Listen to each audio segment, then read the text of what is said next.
noite e obrigado por terem vindo. Voltamos hoje à Rua do Sembrano. Parece que está a apitar um bocadinho.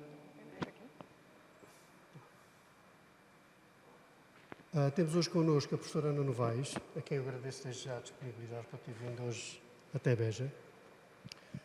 A professora Ana Novaes é doutorada em Engenharia Agronómica, é professora auxiliar do Instituto Superior de Agronomia da Universidade de Lisboa, investigadora do Centro de Estudos Florestais e trabalha na área da Economia e Sociologia Rural.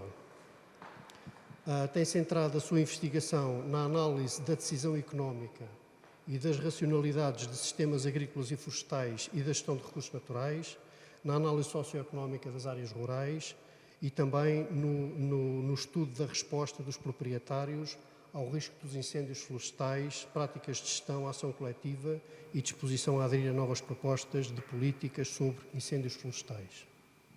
E vem-nos falar hoje sobre uma realidade que ela estudou no quadro da sua tese de doutoramento, que foi apresentada em 2010,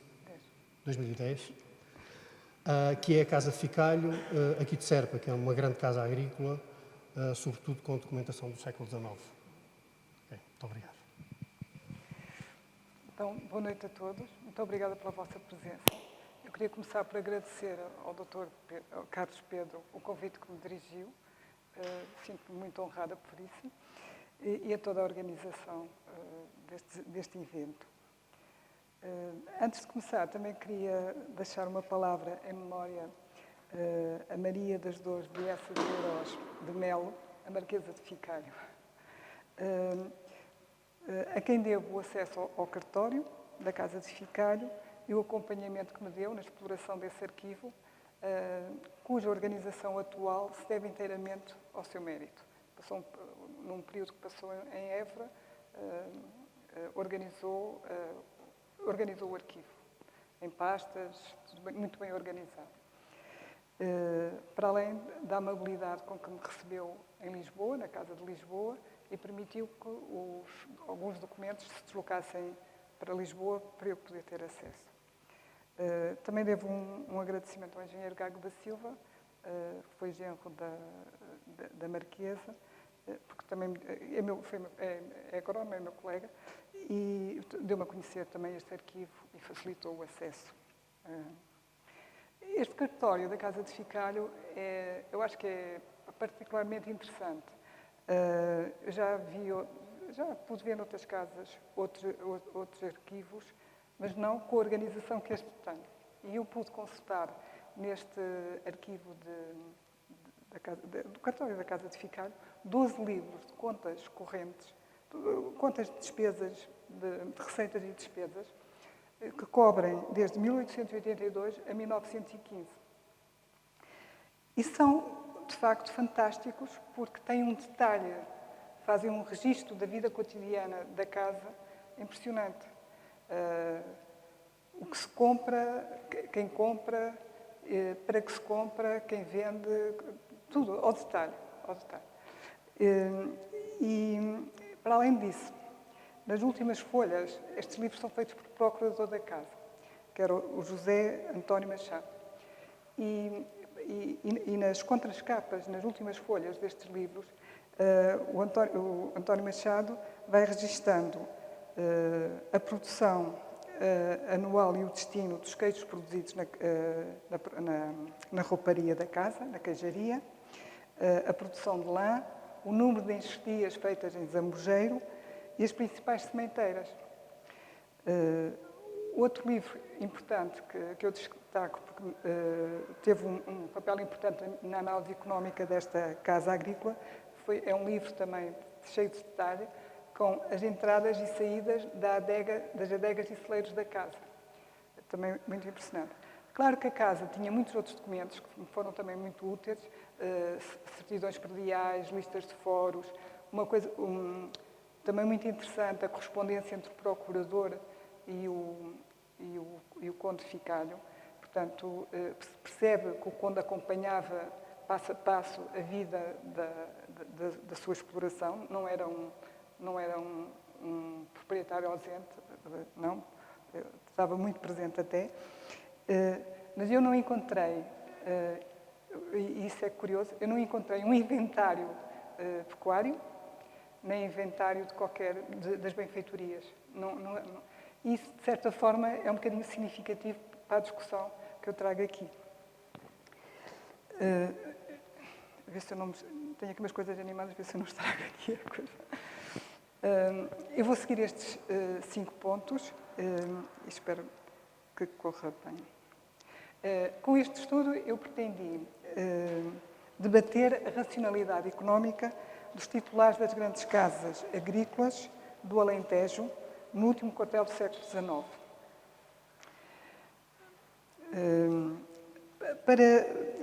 Para isso, eu tive que identificar, os critérios que presidiam à gestão das grandes casas agrícolas e discutir a sua importância relativa e o seu significado. Está bem? Discuti 4 critérios. O lucro, renda, património e risco. Tomei como estudo de caso a Casa de Ficalho entre 1882 e 1903.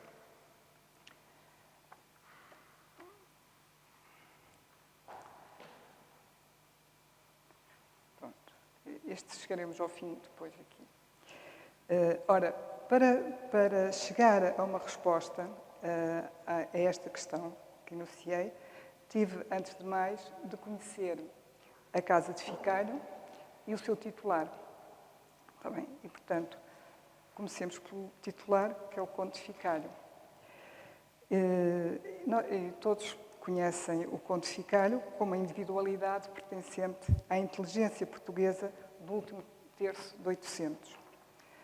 O meio intelectual e político em que se movia, os cargos que desempenhou, permitem-nos admitir que o Conde de Ficalho seria um produtor informado sobre as novidades da agronomia oitocentista e as questões políticas relativas à agricultura. Aliás, foi participante ativo na Câmara dos Pares.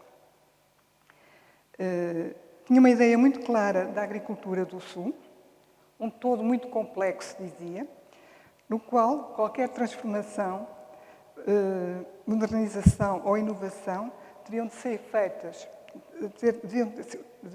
de ser feita com muita ponderação e por pequenos passos. Numa conferência realizada na sede da Real Associação Central da Agricultura Portuguesa, intitulada Ciência e Rotina, ter-se-á pronunciado nos seguintes termos: a agricultura só pode reagir contra os males da rotina por um de 2 processos extremos. Ou muito lentamente, por meio de modificações parciais e pouco dispendiosas, ou muito rapidamente pela aplicação rigorosa e oneríssima de um plano que tudo refunda por completo. Ou com muita moderação e prudência, ou com muita ousadia, estudo e força de vontade. A rotina admite-se, na maior parte das explorações agrícolas, com as modificações e aperfeiçoamentos, é claro, que a ciência vai introduzindo gradualmente e que tantos benefícios já têm produzido em muitas regiões do nosso país. Mas, depois acrescenta, a rotina deveria ser banida completamente dos lagares e cajarias e das adegas, que eram antes de porcaria, não sei porcaria, mas insalubres. Eram insalubres. Tá bom. Teria 45 anos de idade quando assumiu a administração da sua casa, vivia em Lisboa e geria a casa através de um procurador residente em Serpa, o tal José António Machado. Então, vejamos a Casa de Ficalho. A Casa de Ficalho constituía um extenso domínio fundiário de mais de 5.300 hectares, composto por 54 prédios, pelo menos. Mas apenas sobre 4/5 desta superfície, 4.248, o seu titular detinha direitos de posse, onerados com encargos fundiários na ordem dos 636 mil réis. Tentei desenhar as herdades deste domínio fundiário sobre as cartas de Peri. E, portanto, vem aqui uma grande parte delas estão em torno da vila de Serpa, onde o Conde Ficário tinha, portanto, o castelo de Serpa, sabem, não é? É do Conde Ficário, em cima a vila de Serpa. E a sede da exploração, portanto, a sede da exploração agrícola do Conde Ficário era esta herdade, que é chamada herdade do Peixoto. Depois já há várias. O que está a vermelho são domínios diretos, portanto, sem posse. E temos aqui já mais desviadas estas herdades, agora não vou designá-las. E na aldeia nova de São Bento, mais um domínio direto, e depois junto a Ficalho, né, está aqui a Serra de Ficalho, ainda sem olival. Ainda sem olival. E esta estava praticamente, como é que ela se chama? É Cotada das Pazes, não é? Com muitos matos. É uma área de muitos matos. Era sobre esta superfície que se organizava a Casa Agrícola de Ficalho, sobre terras exploradas por conta própria e em parceria, que prefazia uma superfície agroflorestal de 3.891 hectares. Cumpria um sistema tradicional extensivo de sequeiro do sul.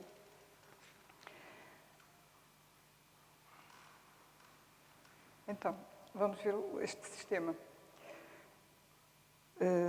Vamos ver como se estrutura este sistema na Casa Agrícola de Ficalho. Um todo muito complexo, nas palavras do Conde. Um sistema com múltiplas trocas internas e com elevada autonomia em relação ao exterior. Em relação aos mercados, principalmente isso.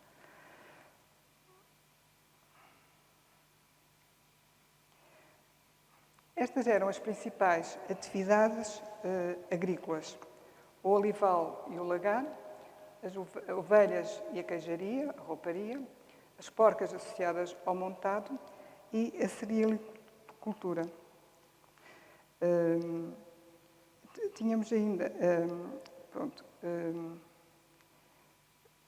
as terras de cereais e as pastagens limpas representavam cerca de 1/3 da superfície agroflorestal, sendo que 2/3 das terras dos cerealíferas eram exploradas por ceareiros em parceria. Os olivais em povoamentos extremos ou em povoamentos mistos com azinheira representavam à volta de 1/4 da superfície agroflorestal e os montados, principalmente de azinho, representavam outro 1/3 dessa superfície. Havia ainda matos e charnecas, que excediam um pouco mais de 1/10 da superfície, algumas hortas e vinhas, mas que não representei aqui para simplificar. Como pecuária de produção, a casa explorava um rebanho de mais de 1.500 ovelhas de criação, orientadas para a produção de leite e lã, e umas 50 porcas de criação, com cria, recria e engorda das respectivas ninhadas. Um grande número de trabalhadores de diversas categorias, com responsabilidades, salários e tipos de contratos diferenciados, executavam os trabalhos agrícolas. O regime de manadio da generalidade dos gados de trabalho e de produção eram aspectos deste sistema que se descreve. O gado de trabalho compunha-se de bovinos, moares, asininos e equinos. Uma manada de vacas, 20, garantia parcialmente a renovação de quase meia centena de juntas de bois e uma régua de éguas de criação garantia a renovação das parelhas de moares, eram pelo menos 8 parelhas. Considere-se agora ainda o celeiro, a adega e a cozinha da casa aqui para efeitos de exposição.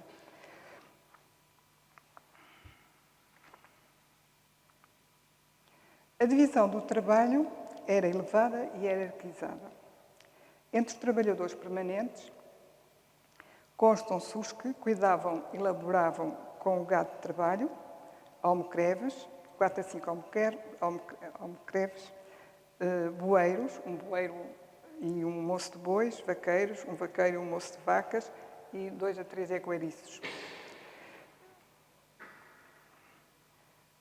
Os que cuidam do gado de produção, 8 pastores, o rabadão, pastores maiorais e pastores ajudas, 9 porqueiros, maioral e entrega de porcas, porqueiros maiorais e porqueiros ajudas. Os que desempenham diversas funções, com particular destaque na cultura dos cereais e leguminosas, os ganhões. Um ganhão mestre e 2 ganhões. Importa dizer que, eu fui-me esquecendo de pôr aqui as setas, importa dizer aqui que, para explicar esta seta para os ceareiros, que por conta da casa se fazia a lavoura, a charrua, de vez em quando, das terras dos ceareiros. Depois temos mais o moço do monte, uma pateira e um amassador ou moço d'água. Os que exercem funções de vigilância, 7 couteiros, e de organização do trabalho e supervisionamento, normalmente um feitor, mas também chegou a ter 2 feitores. Totalizavam ao todo 44 unidades de trabalho. Depois vêm os temporários. Os trabalhadores temporários, contratados ao mês, à semana, ao dia ou ao jornal, não é? E por empreitada. Representavam um número muito elevado de unidades de trabalho, 100 unidades de trabalho ao ano, pelo menos. Vejamos o que faziam. O maneio dos gados, com a subdivisão ou a criação de novos rebanhos, exigia por temporadas, mais ou menos longas, a contratação de pastores, de porqueiros e auxiliares de vaqueiros ou de eguariço. O mestre lagareiro era contratado pela época de elaboração do lagar, assim como os seus auxiliares, 2 moedores e o carregador de bagaço.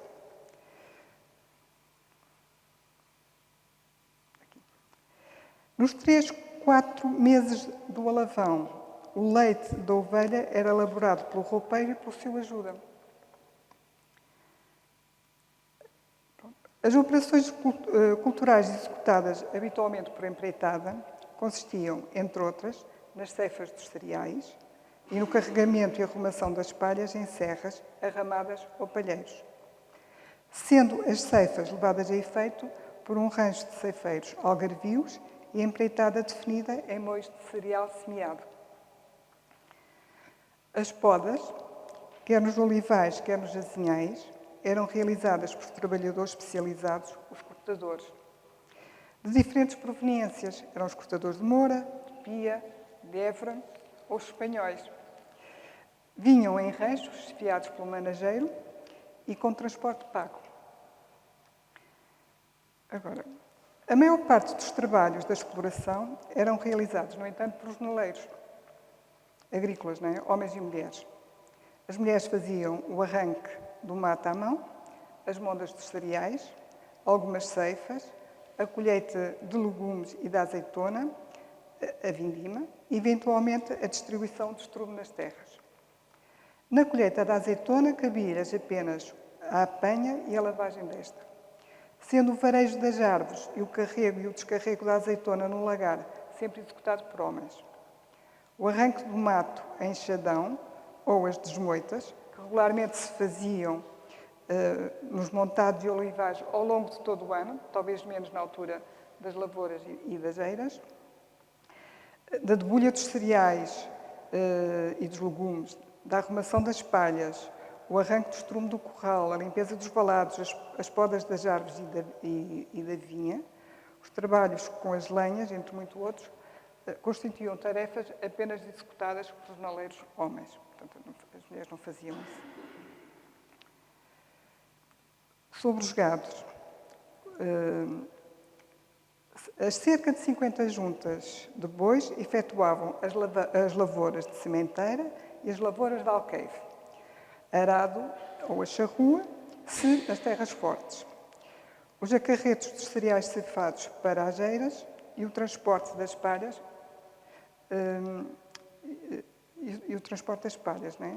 As mais de 8 parelhas de moares coadjuvavam subjugavam as juntas de bois nos trabalhos dos cereais e tinham a preferência para a maior parte dos transportes, dos diversos transportes dos produtos e dos materiais de exploração. As éguas, para além de criadoras de moares de trabalho, eram animais utilizados nas debulhas a sangue, portanto, eram as éguas que pisavam os cereais para os debulhar, e raramente usados como animais de sela ou de tiro. No Monte do Lagar, no monte e no lagar, na venda do almoço da rouparia e no serviço da água, trabalhavam outras cavalgaduras, equinos, moares e zininhos, para além daqueles que se encontravam ao serviço do feitor, dos coteiros e dos guardadores de gado. Isto era um mundo. Agora, algum detalhe sobre as atividades, as diferentes atividades de produção. Podemos começar pelas ovelhas. As ovelhas eram, como já disse, para a produção de leite e lã. Com o desmame de borregos a ocorrer no fim de fevereiro. Nessa altura fazia-se a rabeja das ovelhas, que compunham os rebanhos de Alavão. Em abril tosquiava-se o gado e entre meados e fins de junho terminava a ordenha das ovelhas. Todo o leite produzido se destinava à rouparia, ou seja, à queijaria. Portanto, à transformação em queijo, e esta queijaria era integrada na exploração agrícola. Não é? Parte dos queijos entravam na cozinha da casa como elementos das refeições distribuídas aos trabalhadores ou como componentes das comodorias. Os rebanhos de ovinos pernoitavam em bardos de rede sobre a folha do alqueire, fornecendo a maior quantidade de fertilizante orgânico para incorporação nas terras de cereais. Outros, como os provenientes das camas dos currais, eram também transportados e espalhados nas terras de cultura. As porcas tinham 2 estações por ano, a erviça e a montanheira. Parte das ninhadas eram vendidas aos 7 ou 12 meses, para ter a recriada para depois serem engordados nos montados. Parte dos porcos gordos destinavam-se à cozinha da casa. As azeitonas eram elaboradas no lagar da exploração agrícola. Salvo aquela apanhada para conserva e destinada à cozinha, ou seja, às refeições dos trabalhadores. Em novembro ou dezembro, à chegada do mestre lagareiro à exploração, começava a campanha anual, com a limpeza e caiação do lagar, que só fechava em março e abril, consoante a produção da azeitona. Esta azeitona era guardada num casão e salgada com processo de conservação, enquanto não fosse elaborada. O bagaço da azeitona era também conservado em sal e guardado em casa própria. Por acaso, agora lembrei-me de uma coisa que não está aqui exposta. Mas, o bagaço era uma componente importante da alimentação dos suínos. Já faltar aqui uns toques. O azeite era arrecadado na adega da casa. Ora, na exploração por conta própria, a casa organizava na principal herdade 3 afolhamentos principais muito regulares mesmo. O bienal, que era o alqueire revestido com fava, seguido do trigo. E 2 trienais, que era o alqueire revestido a grão de bico, seguido do trigo e depois de pousio. E um outro que era o alqueire nu, seguido de cevada, seguido de pousio. Portanto, estes 3 afolhamentos ou cotações, não é? Nos últimos anos, o xíxaro aparece ao lado do grão de bico e da fava a revestir o alqueire. Entravam no celeiro da casa os cereais trigo, cevada, aveia e centeio. As leguminosas, fava, grão de bico e xíxaro.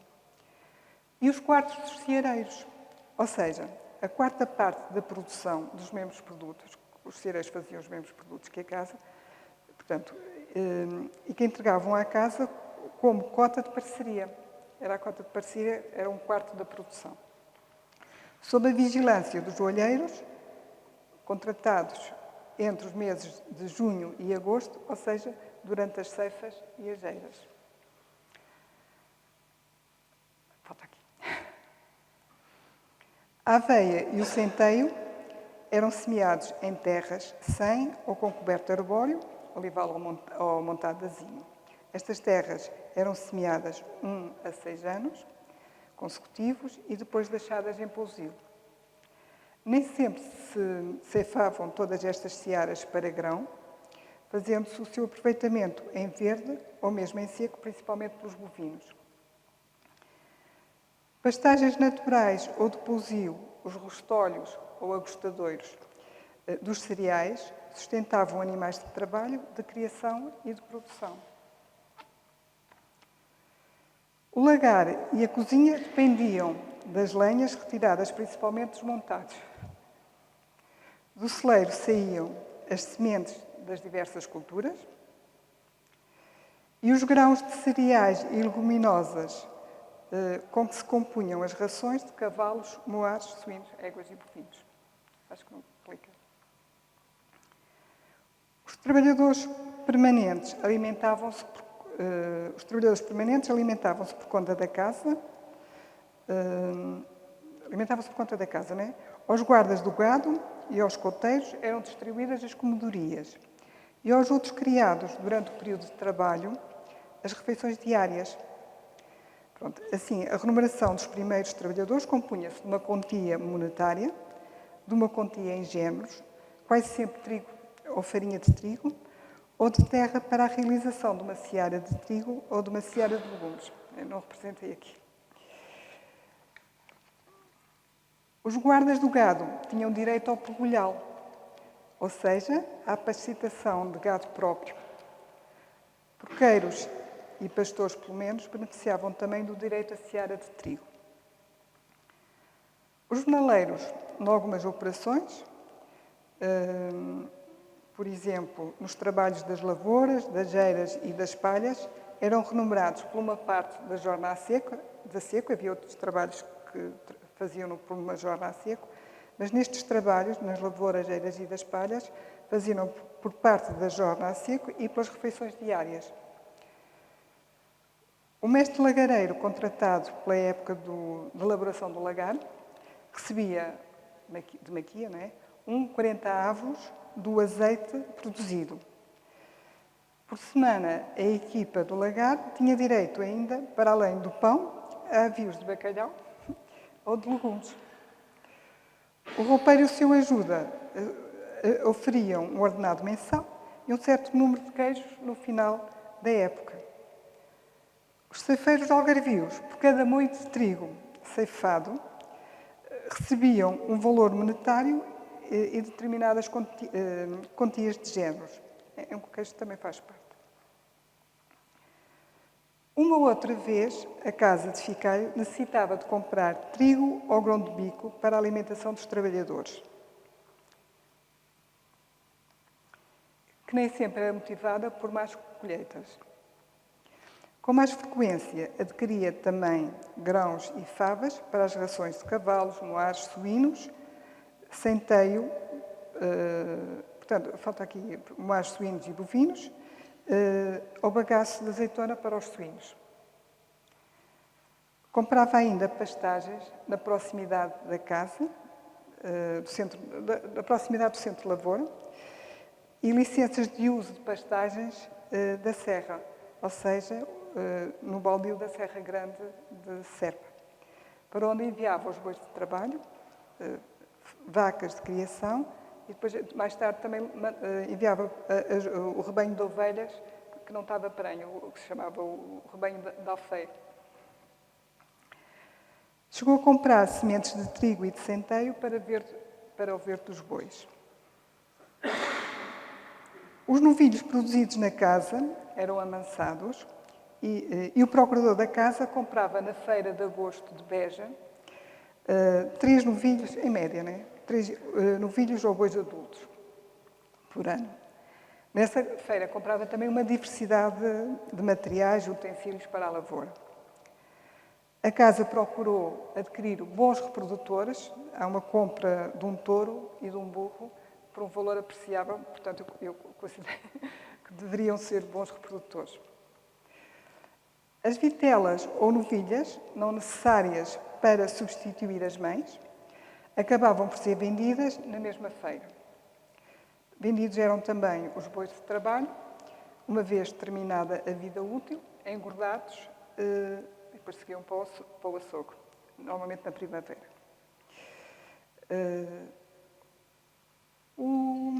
O azeite e o trigo, agora um bocadinho as saídas, não é? O azeite e o trigo apresentavam uma nítida orientação para o mercado. Cerca de 2/3 da produção média de azeite e mais de 2/5 da produção média de trigo destinavam-se à venda.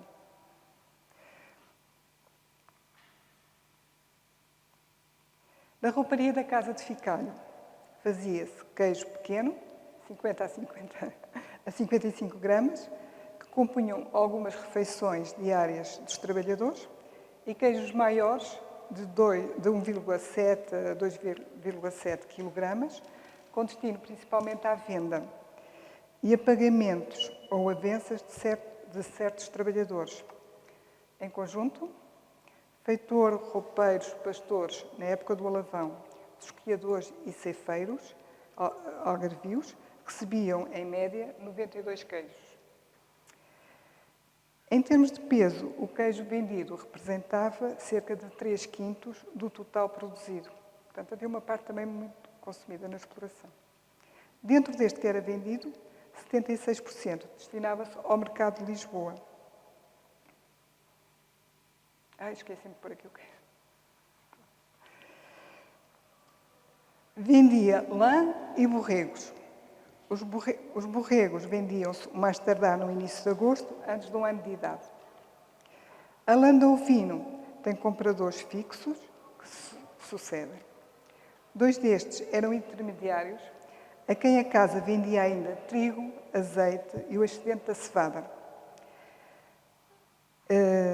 Estes intermediários manteriam relações comerciais com o mercado de Lisboa, ou pelo menos deslocar-se-iam com alguma regularidade a esta cidade, pois não raras vezes serviam de correio, de remessas de dinheiro entre o procurador de Serpa e o conde de Ficalho.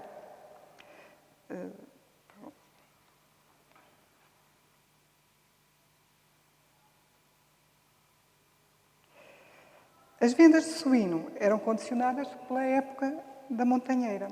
Antes do início desta, nos finais de setembro, princípios de outubro, já se conhecia o fruto, não é? Quando já se conhecia o fruto montado, vendiam-se à cabeça os porcos de ano e meio a mais de 2 anos excedentes e também parte dos bácaros em feiras regionais. Essas feiras eram Nossa Senhora de Aires, do Concelho de Viana, no fim de setembro, na Feira de Castro, Feira de Castro, na Feira do Redondo ou, nos últimos anos, na Feira de Moura. As varas de porcos entravam no montado em novembro e mais tarde ou mais cedo, em janeiro, no fim da montanheira, gordos, eram vendidos com um peso na ordem dos 107 quilos por cabeça. Em média, não é? Havia uns bem mais pesados. Eram vendidos a peso na Feira de Évora ou na Feira de Pias ou, eventualmente, também na própria exploração. Mas era, sobretudo, ir para as feiras.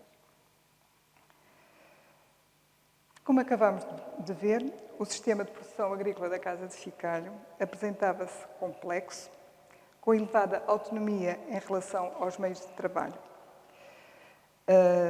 As interdependências ilustradas, a estas interdependências que ilustramos aqui, temos ainda a acrescentar outras, não é?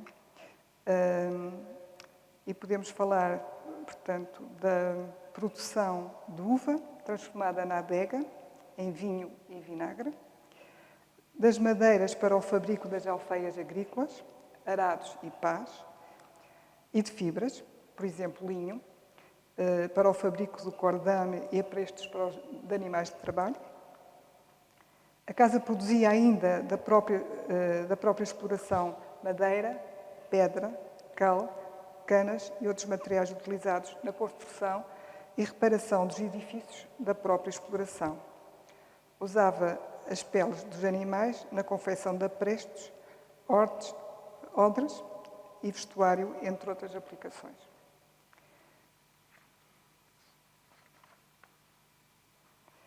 Apesar de dispor de muitos e bons solos, as chamadas terras forneiras de pão ou os barros de Beja, o trigo não era a atividade principal,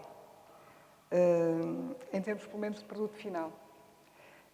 Esse lugar cabia à produção da azeitona e do azeite, depois seguia-se os suínos e só depois é que aparece o trigo, em termos de valor final, de produto final. Está bem? E pronto. Entramos agora na parte conhecido o titular, conhecido o sistema, soltando a metodologia, e entrava um bocadinho na discussão, mas mesmo assim ainda tenho que falar um pouco da metodologia. Para discutir os critérios que presidiam a gestão da Casa de Ficalho, construí um modelo de programação matemático multicritério, que são modelos de otimização. Portanto, a gente tem vários critérios e faz um modelo para otimizar esses critérios. Este modelo tem duas equações que expressam, no meu caso, neste caso, tem duas equações que expressam os objetivos ou critérios a otimizar, que são critérios hipotéticos. E um conjunto de equações que traduzem as restrições a que estes objetivos estariam sujeitos, como a estrutura da exploração ou como o contexto económico. Eu tive por hipótese que os principais critérios esclarecedores da forma de gestão dos grandes domínios fundiários do Sul eram dois. A maximização do rendimento líquido médio e a minimização do risco económico da exploração. O risco aqui é entendido como a possibilidade do rendimento líquido obtido num ano não atingir determinado nível de referência, não atingir um rendimento de referência. Está bem? Pronto, então, estes objetivos estão sujeitos a um conjunto de restrições relativos à superfície agrícola utilizada, a certas unidades pedológicas, restrições relativas ao capital, ao mercado dos produtos, à natureza dos contratos de trabalho e, necessariamente, às relações técnicas e biológicas entre as diversas atividades. As soluções destes modelos são múltiplas e representam planos alternativos de atividades. Atividades são atividades de produção, como a produção de trigo, de azeite, porcos gordos, etc. Atividades associadas a estas, como a venda de produtos, a contratação de trabalho, a mobilização de capital, ou ainda atividades alternativas à produção, seja a entrega de terras a ceareiros ou dar de arrendamento a algumas parcelas de terra. Então, jogando com as funções objetivo, a ponderação de cada função e com algumas restrições, como, por exemplo, a disponibilidade de capital ou a disponibilidade de erva, avaliamos e comparamos a consistência e aproximação das diferentes soluções àquilo que o quantificado fazia, àquilo que eu observei na Casa de Ficalho, ou seja, com o seu plano de atividades. A solução mais próxima do plano de atividades observados na Casa é que reproduz ou é que traduz melhor os critérios de gestão da Casa. Está bem? E, portanto, seria esta que seria a mais próxima do plano observado da casa. Está bem? A solução mais próxima dos valores observados da casa foi selecionada e designámos-la por solução selecionada. Está bem? Agora, se nenhuma solução operada fosse próxima do plano observado na casa, não é? Eu teria que ter procurado outros objetivos. Não é? Pronto. Ou outra estrutura de critérios, eu teria que arranjar, ou então não poderia manter a minha hipótese. Portanto, ter encontrado soluções consistentes permitem-me manter a hipótese de uma gestão guiada por uma racionalidade económica, para já percebida nos termos de um compromisso entre a maximização do rendimento líquido médio da exploração e a minimização do risco económico. A leitura desta solução diz-nos que, na perseguição deste compromisso, a Casa de Ficalho visava um rendimento líquido composto por duas parcelas. A receita líquida da exploração por conta própria, mais a renda da terra, ou seja, cotas de parceria e outras rendas. Este resultado veio ao encontro da análise feita por Oliveira Batista sobre a economia do latifúndio do século XX, dos anos 30 e dos anos 70. E o autor diz que o latifúndio corresponde a um regime de utilização de terras em unidades de grande dimensão, que se traduz na sua cedência em parcelas a ceareiros ou pelo seu cultivo com base no trabalho assalariado. Depois acrescenta, o recurso a uma ou outra destas modalidades ou a qualquer das suas possíveis combinações é função da maximização, pelo menos tendencial, dos proventos do detentor da terra. Aos ceareiros são entregues as piores terras nas quais se praticam rotações prolongadas. Então, voltemos. Então, vamos ver o papel dos ceareiros. O que acontece é que, na minha solução e naquilo que observei na Casa de Ficalho, contrariamente ao latifúndio do século XX, não eram as piores terras as únicas a serem cultivadas pelos ceareiros ou por rendeiros. Nem estes eram os únicos a cultivá-las. Quer dizer, eles cultivavam também as boas terras. Nas herdades um bocadinho mais afastadas do centro da vila, a herdade do Judeu e a herdade de Pedro Melo tinham bons solos e eram cultivadas por ceareiros. Procuramos, portanto,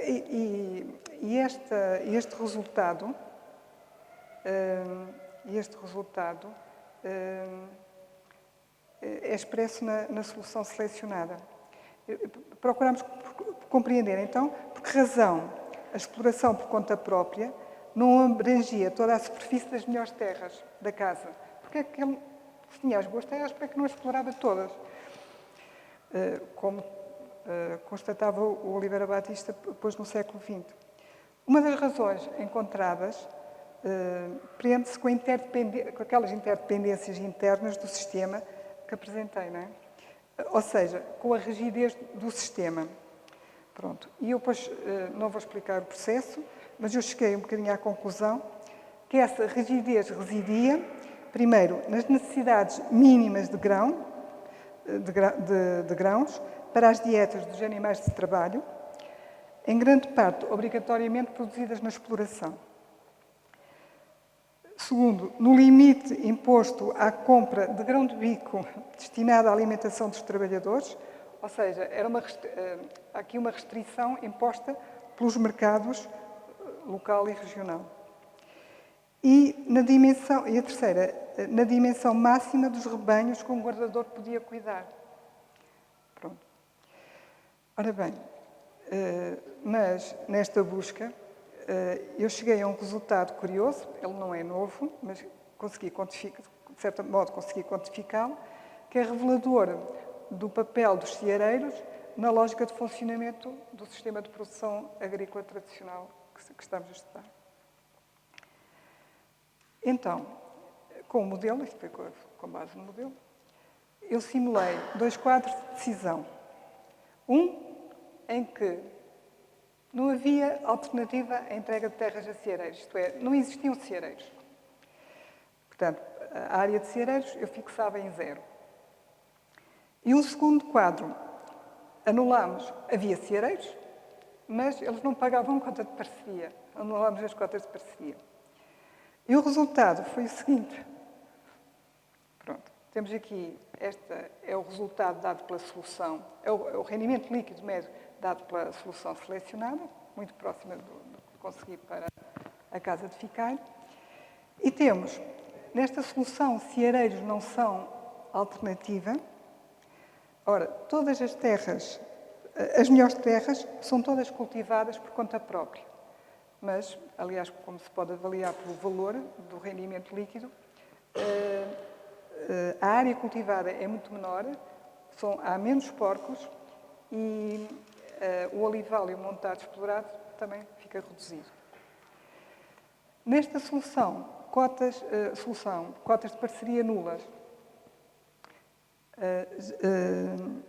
já há entrega, já seriam entregues terras a ceareiros.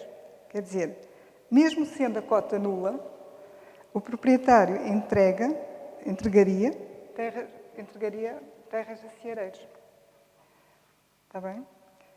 Esta diferença entre o rendimento, este valor, a diferença entre da solução selecionada e desta, no fundo, dá-nos uma medida do acréscimo do rendimento que o decisor capta quando combina a exploração por conta própria com a exploração por ceareiros, ou por parceria. Ora, esse acréscimo de rendimento não resulta apenas do valor das cotas de parceria. Ele imiscui-se na própria valorização das atividades por conta própria. Quer dizer, os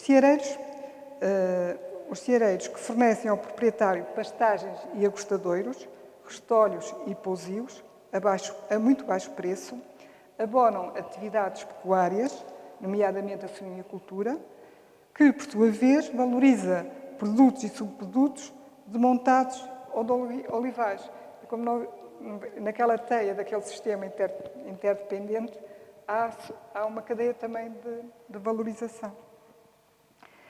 Tal valorização é dada, pelo menos o modelo, no fundo, dá como valor essa valorização, que não é propriamente por cotas, pela diferença destas duas diferenças, que anda à volta dos 1.000 reis. 1.000 reis, 1 milhão de reis, não é? 1 milhão de reis. Está bem? Seria esse. Ora, digamos, para o proprietário, as pastagens deixadas pelos ceareiros não são uma parte menor do seu interesse pela parceria. Isto já o Mira Galvão e o Oliveira Batista já tinham afirmado. A minha novidade foi ter aqui um bocadinho quantificado este valor. Está bem. Agora vamos agora um bocadinho centrar-nos nos critérios de gestão da casa. Portanto, temos um compromisso entre os critérios de gestão seriam, portanto, um compromisso entre a maximização do rendimento líquido médio e a minimização do risco económico. Mas agora a questão, o que é era este rendimento líquido médio? O que é era este rendimento líquido? Para isso, eu procedi ao cálculo e à análise dos resultados económicos e encargos da exploração agrícola para 12 exercícios, que eram portanto, os exercícios entre 1882 e 1903, que é o período de gestão do quantificário. Faltam aqui uns anos, porque nos livros de contas falta o número 1 e faltava o número 7. Este livro, número 7, sei que foi para Lisboa, numa altura em que o Conde andava a querer remir uns foros e comprar umas propriedades. Mas depois não voltou a certa e deve-se ter perdido. Foi uma pena. Mas está bem. Mas, portanto, com essas contas económicas, eu calculei o rendimento líquido, e, portanto, obtive o rendimento líquido da exploração, calculei os juros do capital fundiário, os juros do capital de exploração fixo, e portanto, o gado, os imóveis, etc., o juro de capital circulante próprio e uma reserva para risco. E depois calculei, e finalmente calculei o lucro. Tá? O Conde foi considerei o Conde no seu duplo papel. Ele é o de empresário e o de proprietário. Como empresário, a sua remuneração é o lucro. Como proprietário, a sua remuneração decompõe-se no juro do capital fundiário e no juro do capital fundiário e no valor das cotas de parceria. Está bem? A soma das duas remunerações designei aqui por rendimento anual do património. Está bem? É o rendimento anual do património. Então, vamos analisar o lucro. A evolução do lucro. Na maior parte dos anos, o empresário conto-ficalho obtinha um lucro positivo, mas em 5 dos 12 anos, a sua remuneração corresponde a um prejuízo, e alguns não são pequenos. Em 89, 90, 90, 91, 93, 94 e 1900, 1901. A existência de lucro positivo, na maior parte dos anos, não permite negar a hipótese da existência de uma lógica empresarial na condução da exploração agrícola por conta própria.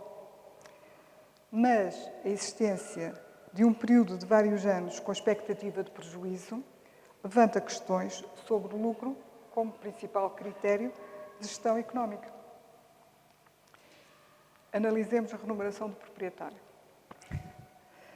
A remuneração do proprietário, que é a linha vermelha, apresenta-se como um dos resultados económicos mais estáveis, há aqui uma variação anuais, mas bastante estável, compensando, com exceção de 1 ou 2 anos, e esses anos são 89, 90, 94 e 95, as perdas do empresário. Então, quer dizer que 3 em 4 anos, a remuneração do proprietário é maior do que a remuneração do empresário, 1,4 vezes a 7,8 vezes, se o lucro for positivo.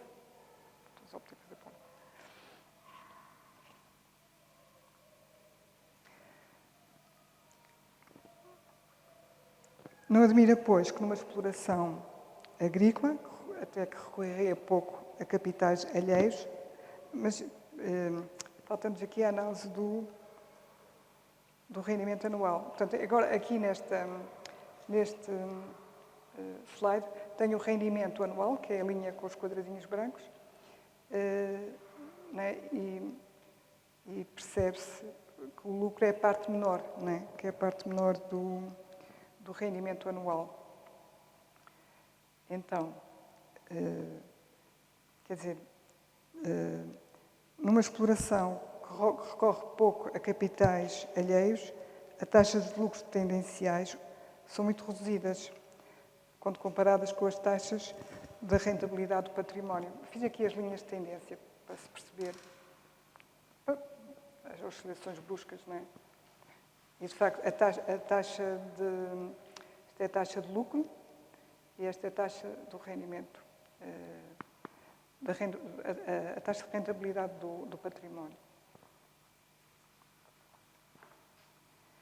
Portanto, quer isto dizer que, na condução da sua exploração agrícola, o conto-ficalho não secundarizaria os seus interesses enquanto proprietário e haveria de recusar opções que desvalorizassem o seu património fundiário. Depois ainda fui ver a despesa. Esta é a composição da despesa na casa de ficário. Porquê? Alguns autores, um bocadinho a justificação porque é que arrumei assim a despesa, porque alguns autores associam a falta de caráter empresarial dos grandes domínios fundiários do Sul ao fraco nível de realização de benfeitorias. Ora, o que nós vemos é que as despesas correntes da exploração agrícola, rendas, foros, contribuições e gastos gerais do proprietário, representavam 86% da despesa total. Aqui nestas despesas correntes da exploração agrícola, eu não incluí as limpezas de terras e as podas de olivais e montados. Tá bem, pronto. Essas estão aqui incluídas, não é? Porque, de facto, a casa parece ter dado alguma atenção à limpeza de terras e de arvoredos, às construções e reparações de edifícios, e depois, nos últimos anos, com a confirmação da política proteccionista dos cereais, do proteccionismo cerealífero, não é? do Elvino Brito, foram feitos os arroteamentos das terras. Vinham os beirões fazer o arroteamento das terras. Todos estes são investimentos, mas todos estes são investimentos, portanto, eles de facto são investimentos que de facto aumentam a capacidade produtiva da casa agrícola, mas mais uma vez estreitamente ligados à preservação e à valorização do capital fundiário. E representam 11% da despesa. Os investimentos desligados da terra, equipamentos e animais, só 2% de despesa total. Pronto, e daí eu pude concluir, eu ainda, um bocadinho para generalizar, para poder generalizar as conclusões deste estudo de caso para o Alentejo, para os grandes domínios fundiários do Alentejo, ainda comparei estes resultados, ou a casa de ficário, com outros estudos de caso providenciados pela historiografia ibérica, casos de Portugal e de Espanha, e permitiu constatar que, apesar da especificidade do caso, do seu contexto e da singularidade do titular, a casa de ficário geria o seu domínio fundiário e organizava a sua exploração segundo orientações tendencialmente semelhantes à dos outros grandes domínios fundiários dos seus contemporâneos. Apoiei-me muito no Hélder da Fonseca e em outros autores espanhóis. Daí expandirmos, portanto, podemos tirar a conclusão, que são estas, não é? Portanto, os titulares dos grandes domínios fundiários no último quartel oitocentista organizavam e geriam as suas lavouras de forma a obter a maior rentabilidade do seu património. Procuravam um compromisso entre a maximização do rendimento patrimonial e a minimização do risco económico.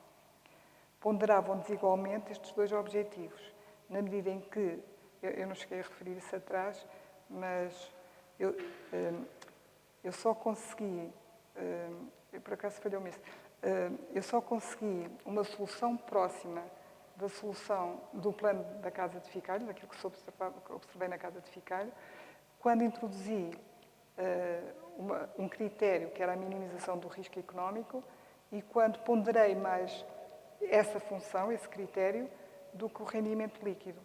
E, portanto, é por isso é que eu tiro esta conclusão aqui.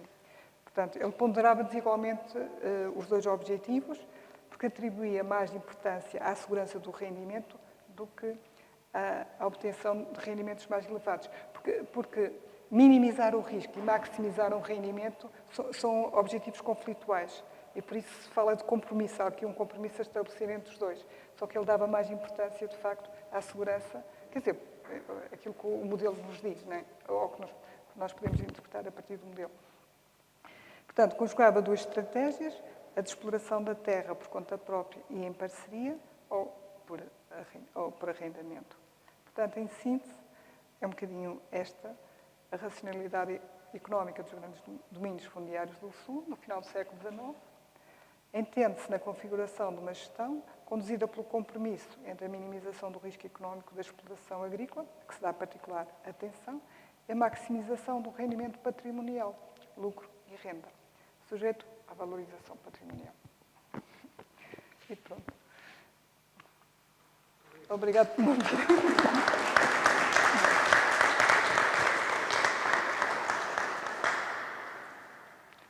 Espero ter estado dentro do tempo. Não sei se alguém quer pôr alguma questão, alguma dúvida.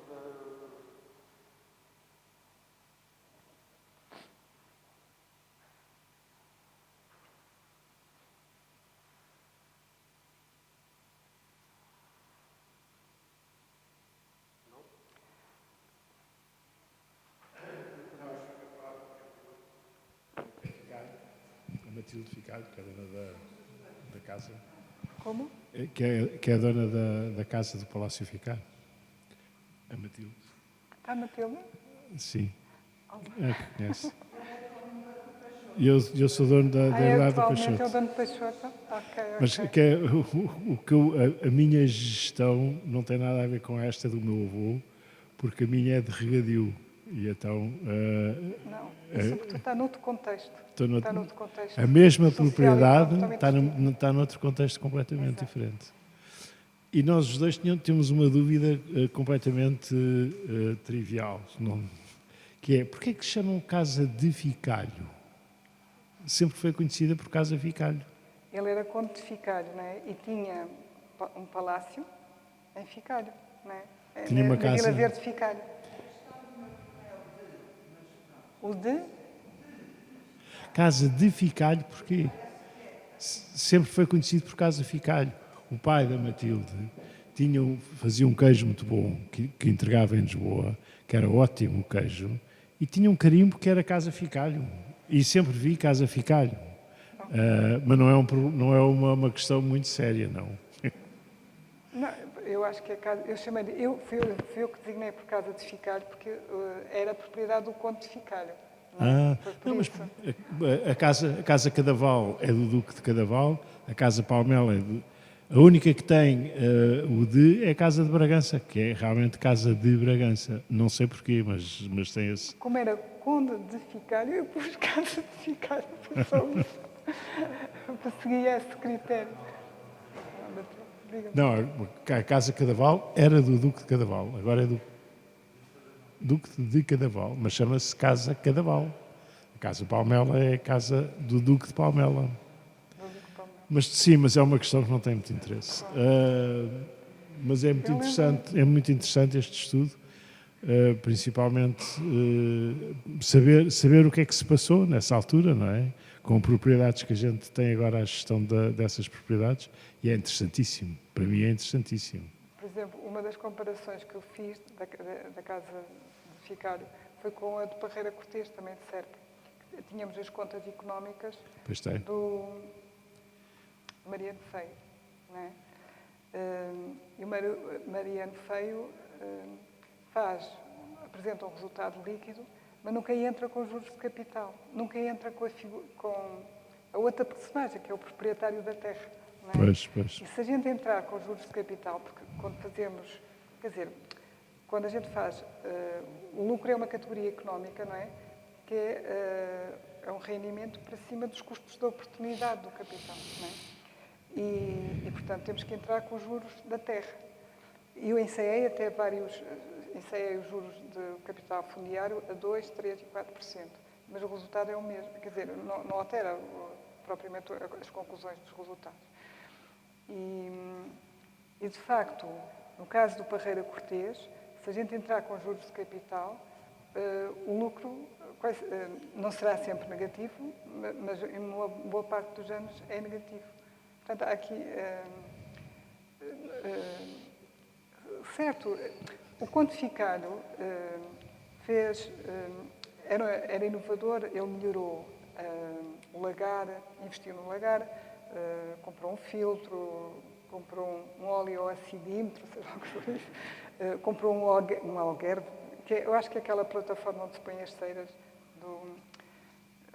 andei à procura do tempo, que eu também não sabia o que era, e concluí que devia ser a base onde se assentam as ceiras. Vacinava o gado, né? Já vacinava o gado, portanto, investiu de facto, melhorou muitas casas, há muitas, mas no fim depois somam essas despesas todas e dá aquele valor dos 11%. Mas melhorou as casas, investiu mesmo o próprio palácio e no envolvimento do palácio, mas também nos montes, nas casas, onde dormiam os trabalhadores na altura das eiras, né? E também ensaiou a ceifeira, mas parece que foi mesmo um ensaio, porque não deve ter resultado, porque no ano seguinte já não aparece a ceifeira. E depois a filha, Josefa, volta a introduzir a ceifeira. Pronto, há também um estudo que, no fundo, seguiu um bocadinho o historiador Jaime Reis, que faz estas contas, e eu também, com o meu modelo, tentei discutir. Tem a ver com a introdução dos adubos e da debulha mecânica, porque a debulha mecânica nunca foi introduzida. E nunca chegou a ser introduzida nem ensaiada. E, de facto, eu trabalhando com o modelo e jogando com o modelo, percebe-se que,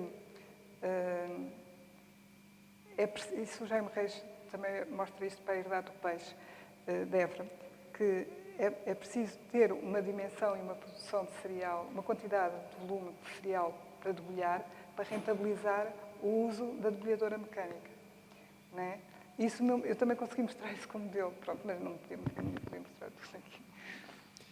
O quantificado era botânico, como sabe, não é? Como? O quantificado era botânico. Era botânico, sim. Ele escreveu um livro enorme dos simples e das drogas, sim. que é interessantíssimo esse livro. Era, diga, Matilde.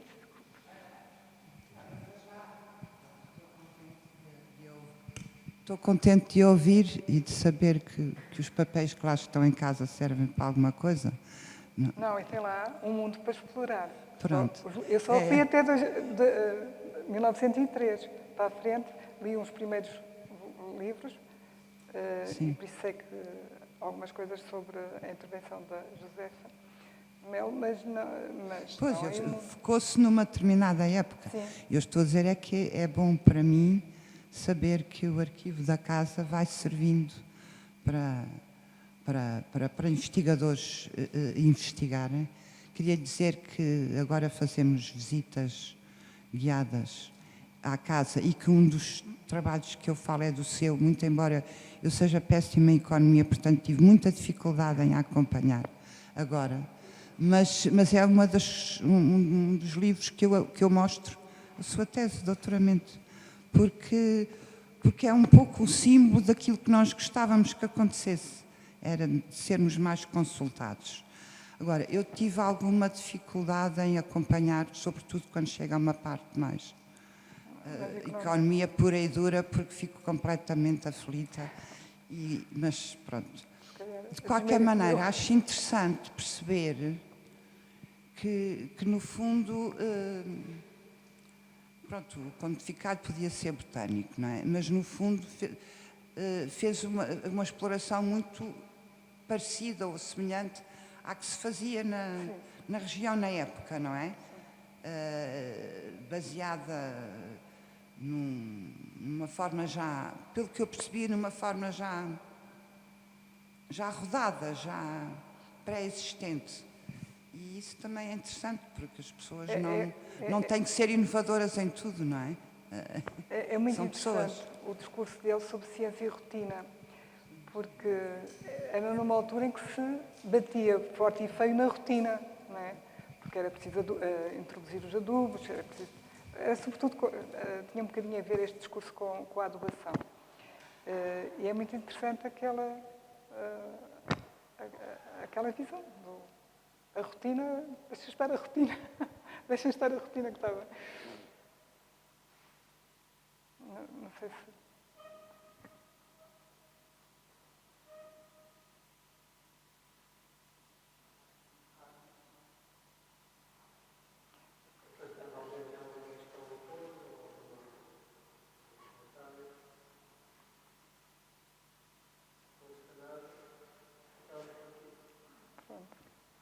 Tá bem.